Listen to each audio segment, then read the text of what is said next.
পশ্চিমবঙ্গ সরকার ঈদের সময় গরু কুরবানির উপর নিয়ন্ত্রণ আনছে। প্রথমে বলে রাখি, আমি ব্যক্তিগতভাবে এই ধরনের ব্যাপক পশু কুরবানির সমর্থক নয়। ধর্মীয় বিশ্বাস যাই হোক না কেন, এটা আমার ব্যক্তিগত মতামত।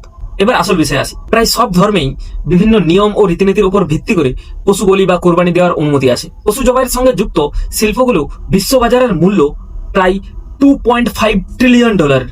শুধু মাংস ভিত্তিক খাদ্য শিল্পের বাজার মূল্য $1.5 ট্রিলিয়ন। সংখ্যাগুলো কত বড় তা কল্পনাও করা কঠিন। আমাদের পুরো দেশের জিডিপি প্রায় $4 ট্রিলিয়ন। এখন বুঝতে পারছো এটা কত বড় ইন্ডাস্ট্রি। প্রত্যক্ষ পরোক্ষভাবে পৃথিবীর প্রায় প্রত্যেকটি মানুষই পশু জবাইয়ের সঙ্গে যুক্ত কোনো না কোনো কিছু জিনিস ব্যবহার করে বা ভোগ করে। এত কিছু জানার পরও যদি কেউ মনে করেন শুধু ঈদের সময় গরু কুরবানি বন্ধ হওয়া উচিত, তাহলে বুঝতে হবে একটা ধর্মের প্রতি বিদ্বেষ আপনার যুক্তিবোধকে প্রভাবিত করেছে। নিজের মানসিকতাকে আগে রিইভ্যালুয়েট করো, আগে রেশনাল এবং ক্রিটিক্যাল মাইন্ডসেট তৈরি করো। হয় সব ধরনের পশু বলির অনুমতি দিন, আর নয়তো সব ধরনের পশু বলি বন্ধ করুন। বেছে বেছে একটাকে টার্গেট করার কোনো লজিক নেই।